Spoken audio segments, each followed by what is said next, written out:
Bill, let me play a piece of audio from Ruth Bader Ginsburg. She's being interviewed on stage, and she's asked about the process that we're going through with Kavanaugh. Listen to this. How would you compare the process that you went through with what's going on today in that process? The way it was right. The way it is wrong.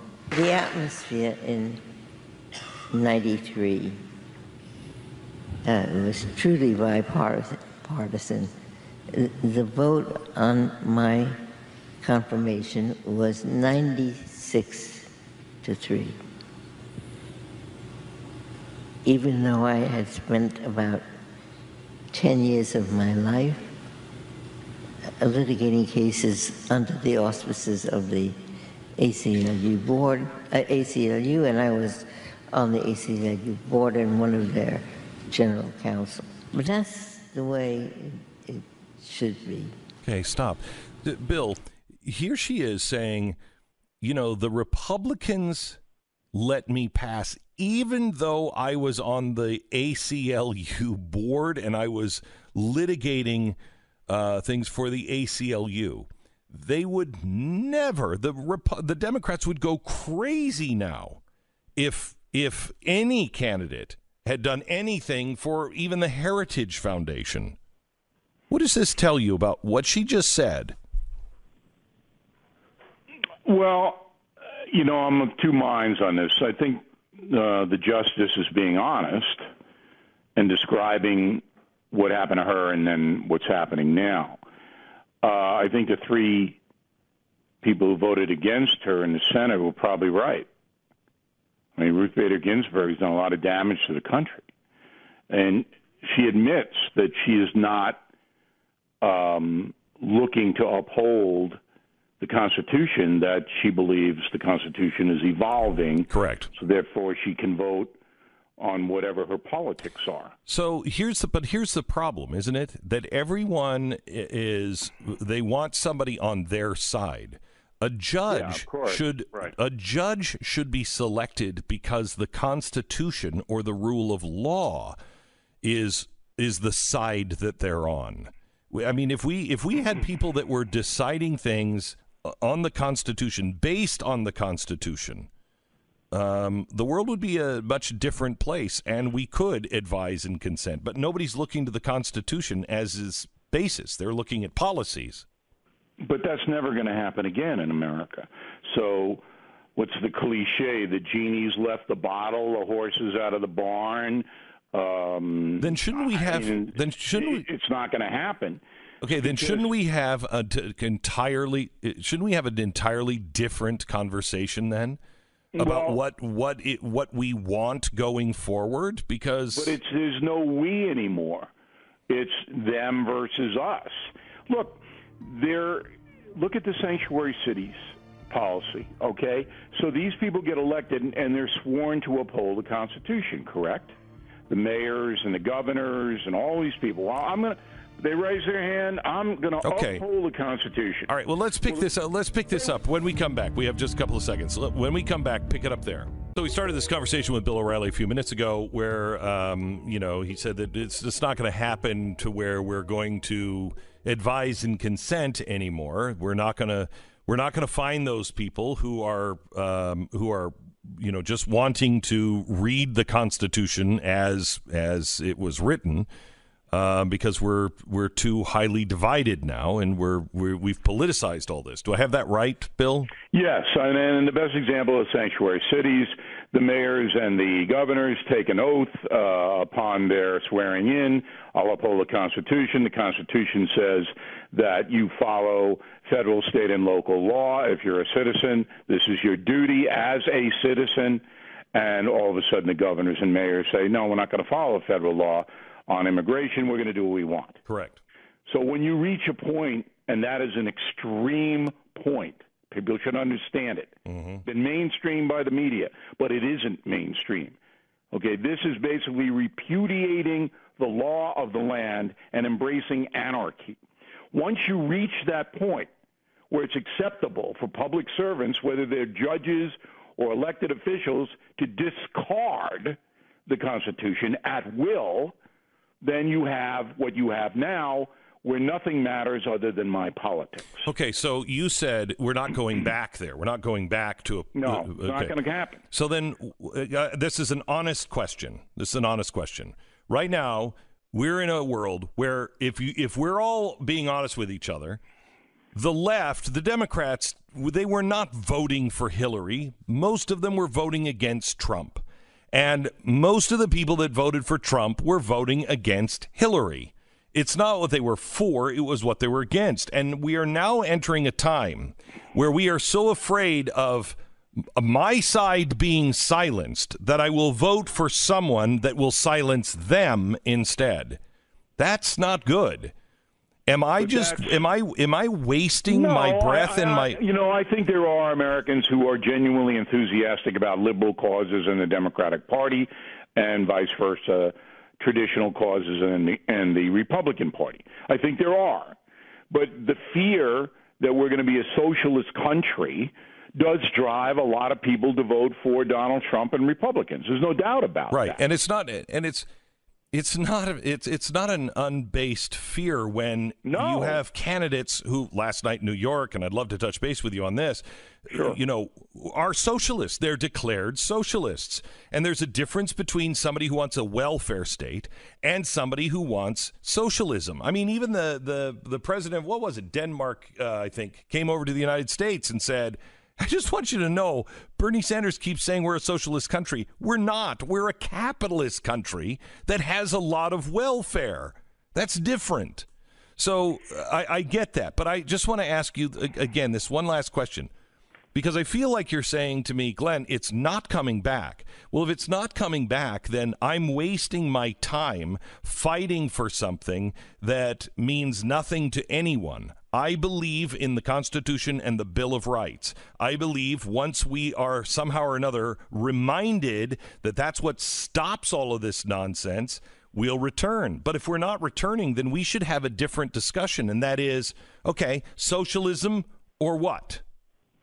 Well, there are politicians and there are people in the judiciary, i.e. judges, who will uphold the Constitution back. I was told by someone whose name you would know in Congress just in the last few weeks, and they said to me, Glenn, I can count the number of people in Washington in power that actually believe in the Bill of Rights and the Constitution. I'm not that cynical. I think there are people who do believe it, and those are the people that you have to vote for, and you have to promote what their policies are if you believe the person's sincere. But when you see how Cynthia Nixon, and I'll remind everybody that she played Nancy Reagan in my movie Killing Reagan. Mm-hmm. I know the woman for a little bit. Mm-hmm. How insane her policies are. They're not misguided. They're not wrong. They're insane. They would destroy the state of New York. Okay, 35% of the Democratic Party voted for her because, A, they don't know anything, and B, they like to destroy the state. They want to destroy the country. May I May I translate and see if this is a fair translation? They don't or let me rephrase it. And if it's not fair, tell me so. When you say something like that, if I'm a Democrat, I'm like, you know what? They don't want to destroy New York. They live in New York. So, rephrasing, they are looking at her policies and they think that these are going to work. And in my opinion, they're completely uninformed because we have a long list of history that shows they don't work. And they don't think that what's happening now is working. Wrong, Beck. Okay, why? The moneyed Democrats voted for Cuomo, 65%. The people with assets, the people who have very expensive apartments in Manhattan and cars and jobs, did not vote for Nixon. But 35% of people who live in New York City don't have anything. They live in rent control. They live in public housing. They barely get by. Right, and they don't think that this... They want to blow it all because up. they don't think that this system is working. Right. Because no one is telling them and showing them that it is, but they just think it's not working. So it's not that they... I don't think the average Trump voter, when he says, I want to burn the system down, he doesn't mean I don't want to live in America anymore. He means what's happening in Washington, D.C. is not working. Now, I'd like to... but it's not the same thing. I mean, one is real life and trying to get by and support your family and put food on the table.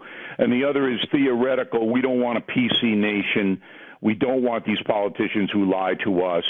We want a much more in-your-face situation where we know if Trump says he's going to do something, he'll do it. So it's different. But what I'm trying to get across to you is that the gulf is so huge. Between Glenn Beck, Bill O'Reilly, Stu, people who have actually worked hard, got an education, tried very hard in the marketplace to succeed, and have actually gotten some success in a system of capitalism. No, but wait a minute. But in a system of capitalism where, quite honestly, it was stacked against us. I mean, I would be much more. I don't want anybody feeling sorry for me. No. I'm not asking for that. I'm not asking for that. I'm just saying we do know what it's like to be in we had to overcome. Yeah, I mean, not.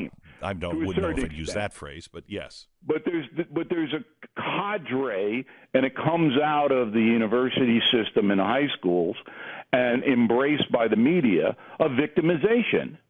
The mob. Okay, they tell you can't make it. White privilege. Okay, you're never going to succeed, no matter what you do. This is the victimization movement, and that's what you're seeing with Cynthia Nixon and Bernie Sanders. They're trying to whip up this victimization that we'll give stuff to you because you can earn it. No matter what you do, right? It's an unfair system. All right, so that's the gulf. That's what we're seeing. You wrote an op-ed today about evil, and I want to talk to you about this because it does revolve around your book a bit. And you're saying that it's people historically don't stand up against evil, and I think there is a chance that people stand up against evil, but we have to be very, very careful on encouraging them to do so because we can push them into the arms of evil really easily, and I think that's happening right now. There are two aspects of my vantage point on evil, and you were right. It comes off writing Killing the SS, and one of the shocking things about that book is that the concentration camp guards of Nazi Germany were merchants and farmers and bankers. Correct. And, they the average person. Yeah, they were just people before the war who was walking down the street, and all of a sudden they're killing babies and walking away having dinner. All right, you need to read that. You need to absorb it because there's evil in every human being. Every single human being has the capacity for evil, and you have to recognize it, and you have to fight against it. Now, externally, we're living in a country now where we have mass killings in high schools. We have thousands of poor black people being shot in the streets in Chicago. We have clergy molesting children. What do you think that is? It's evil. That's evil, all right? And on a much lesser basis, but something visible, we have betrayal of human beings by their spouses. We have the media trying to tear people apart for ideological reasons. We have a justice system that doesn't render justice many times. All of this is evil. And we're not seeing politicians say, you know what? We got to really get the Chicago situation under control. Have you seen anybody do that? No. And I'm sitting there going, how much evil do you have to see before you mobilize against it? And that's why I wrote this, Killing the SS, because Germany before World War II is not different than the United States in 2018. No, it's really not. It's the same people doing the same things, try to struggle to make a living in an atmosphere that was increasingly difficult. And what did they do? They surrendered en masse to evil. And you need to know what happened there, because it could certainly happen here and is happening to some extent. This Holocaust that we're seeing in Chicago, this bothers me to the core of my being. We're letting in poor blacks who are defenseless, okay? And we don't do anything about it? Where's the National Guard? Why aren't they on the streets of Chicago stopping the 150 shootings every weekend? Why? They could be there, but they're not there. Who gives a damn about them? No one. That's evil. Bill O'Reilly, it is always good to talk to you. We'll talk to you again next week. You can find Bill O'Reilly at BillO'Reilly.com, BillO'Reilly.com. His new book comes out the 18th, Killing the Nazis. 9th. The 9th of October. Oh, the 9th. Beck. The 9th of October. And you're going to be first in line, even though I sent you a free copy. I read it, too. You'll buy another one. I read it, too. I don't know about that, but I read it. It's excellent. It's excellent. Thank you. The 9th of October. Bill O'Reilly, thank you so much. BillO'Reilly.com. Somewhere in a dark newsroom, an age-old editor is levitating, eyes glowing like radioactive soil, because an unprecedented event has taken place right in front of our eyes. A puzzling miracle. Something not seen in journalism in years. The Associated Press has criticized Obama. I whisper his name because out of reverence. The AP Guard has turned against their wizard leader. The Army has mutinied against their commander. The AP has always loved Obama. They had a crush on him. More of an obsession, really. They've always stored up their animus and directed it at one person, anybody on the right, but now Donald Trump. Well, Trump and everyone around him, they go as so far to even mock, First Lady Melania's hat on one occasion, insulted her fashion, her appearance, while all, joining in on the championing of social justice, immigration, and women's rights. But that's another conversation for another day. The article's title, quote, AP fact check. Obama doesn't always tell the straight story, end quote. Wait, what? I mean, I've gotten used to reading the headlines, AP fact check, Trump ruins America, or AP fact check, reality star embarrasses country, or AP fact check, orange man bad.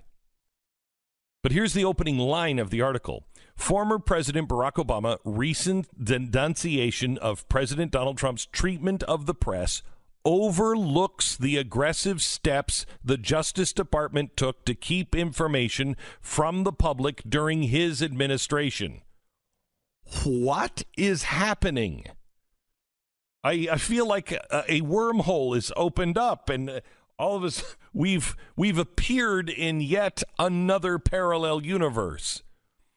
Obama, quoting, Obama also made a problematic claim that Republicans sabotage, and that has cost 3 million people their health insurance, end quote.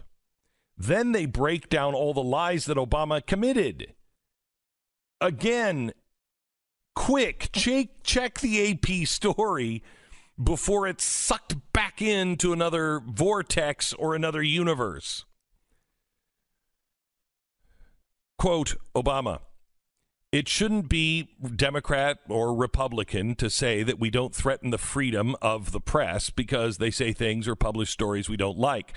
I complained plenty about Fox News, but you never heard me threaten to shut them down or call them enemies of the people, end quote. Rally, Friday, University of Illinois. The facts, according to the AP, the facts, Trump may have used extraordinary rhetoric to undermine trust in the press, but Obama arguably went farther, using extraordinary actions to block the flow of public information to the public. Wait, hold it. Wait, Stu. Are you reading that right?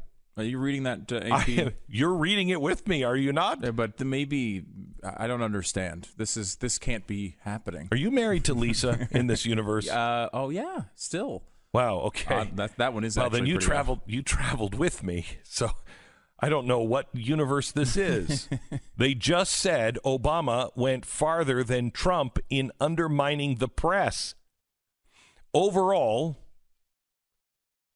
dare I say, great thing? A sign the AP might even be trying to regain some of its ability to do actual journalism. But I mean, I don't like to throw the word trauma around, but I think I might have some sort of shock that I'm in. I mean, they actually said that Obama's rhetoric to the press was worse than Trump's is because he took action. Oh, crap. Is this the last day on earth? Is Jesus coming today? Because I think the AP turning on Obama and saying, no, Trump is bad. But did you see what this guy did? I think I hear the hoofbeats of the 4 horsemen of the apocalypse. It's Friday, September 14th. This is the Glenn Beck Program. Can we have an adult conversation here for a second?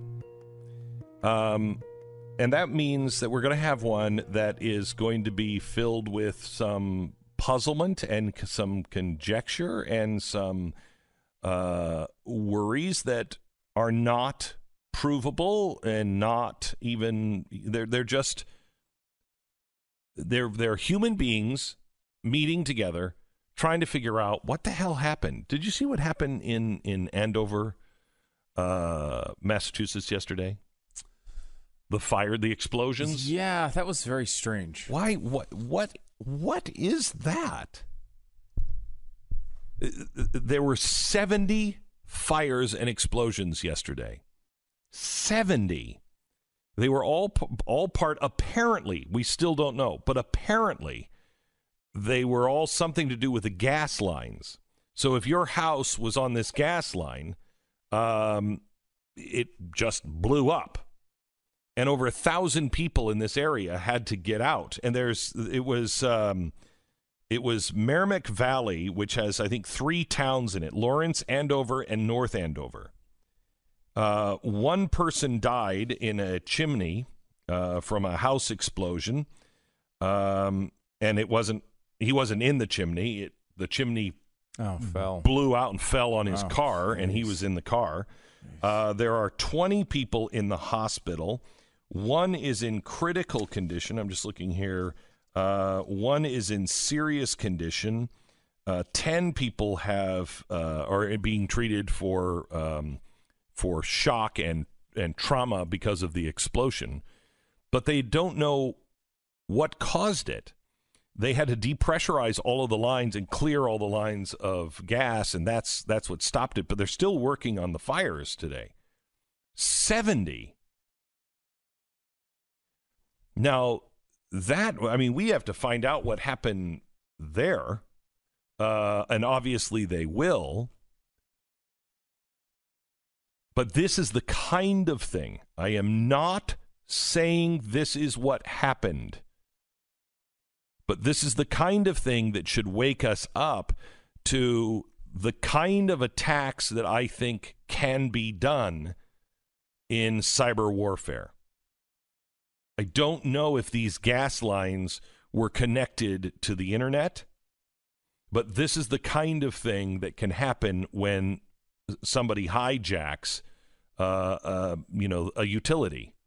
They can make these things happen. I am not saying that's what did. No, but right. I mean, they've talked about attacks on infrastructure through cyber means for a long time. Correct. And this is the way it would manifest itself. This could just have been some, I don't know what, and they don't know what, and I'm sure they will find out. But this is the kind of thing that you have to mentally understand. This is the kind of, if we go into war, God forbid, war has always been fought someplace else. But Vladimir Putin said the next war, World War III, and he has claimed we are already in it. He said the next war will be fought with ones and zeros. And that's the way it manifests itself. Now imagine that happening all over the country. I mean, how do you survive? I mean, that's, if you could do that in places all over the country, holy cow. I will say to Vladimir that it can't be the next war if we're already in it. Well, the war after this. You tell Vlad the Impaler that. Got it, Vlad. I will transmit that to Vladimir when I have an opportunity after the election. That's very good. Yeah, it's scary, and it's there's been a lot of talk about this recently. They actually go through some of this in the Woodward book as well on cyber attacks and how that's manifested itself, and whether the U.S. has flirted with the idea over the past few years to use cyber attacks against North Korea and other regimes. Iran was another, to try to show that we have those capabilities without starting a massive new war. Correct. And it's a tough line because those things, they are real. That's real warfare, and they're trying to now kind of come up with a policy, and this has happened through the end of Obama and the beginning of Trump's administration, as to how to treat those things. Because do we treat a cyber attack from North Korea as if they bombed us? And you might think off the top of your head, well, no. I mean, it's a cyber attack. I mean, maybe we respond in kind. But as you point out here, these cyber attacks can lead to real people dying. This isn't always just about massive cyber attack. Emails. If a massive cyber attack happened on the United States of America, more people would die than from the bombs that we dropped. I mean, you could shut down power for a very long time. You use an EMP, you could shut it down for a year plus. But you could shut down power. You could shut down any kind of power or communication in areas in a snowstorm or a heat wave. I mean, you could shut down medical centers. What happens if you could shut down the Eastern Seaboard? How many people would die? What kind of chaos would happen? We saw a little example of this with Puerto Rico, right? I mean, they lost power. They just got it back over the full island last month, I believe it was. It's been a year. And the estimates are about 3,000 people died. And by the way, Trump took a lot of heat for his tweeting about, the amount of people who died. And I don't know exactly what he thinks happened. But it is a very strange process that gets us to that number. This is not a number of like, hey, here's a bunch of people who got crushed by trees. Here are their death certificates. That's how many people we have. That's how, if it happened in Iowa, right? That is exactly how we would know the names of everybody. We would know all their names. We would be able to count them. When people die, you individually count how many there are. Right, and you might say that there's missing. Right, you might say missing for a while, but like in the Liberian Civil War, we might estimate how many people have died because it's in Darfur we might have to estimate. Nobody has paperwork. In Iowa, you don't do that, right? Like these are American citizens. The way they found out the number of people who died is the government came up with got an independent study done to calculate the estimated excess deaths that occurred on the island in the time period following the hurricane. So they didn't get a bunch of here's a bunch of death certificates.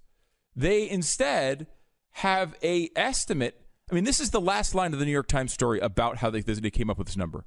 The actual number of excess deaths, again, not deaths caused by the hurricane, but they're just estimating how many people should have died in Puerto Rico from other causes, and then adding, they're saying the number went over that by 3,000 and saying, well, that they must have died from the hurricane. And it goes like this. The actual number of excess deaths was statistically estimated to be in the range of 2,658 to 3,290. So they can't get it narrowed down to 600 or 700 different people. These are U.S. citizens we're talking about. At best, you could say, look, they're just getting their power back, et cetera, and it could be these numbers. It could be a lot less. Yeah. I mean, imagine if we said, how many people died in the World Trade Center? Initially, we thought it was going to be could be 20 or 30,000. Right. I mean, and then we just said, how many people in New York over this time period should have died. Yeah, should have died, and how many did die. Right, and it's a little higher, so we'll assume all those people died in the World Trade Center. That's insane. Yeah. That's insane. It might be a good way to start if you have nothing else, but you should follow that up with, but the number is truly unknown, and until they get back on their feet, and people are like, whatever happened to Uncle Bill? Yeah. Then you can count them. That's incredible that's possible really in the United States. It's really nuts. And people don't think of Puerto Rico as the United States. They vote. They pay taxes. They are part of the United States. It's obscene that this has been going on this long. We have 7,000 troops ready to go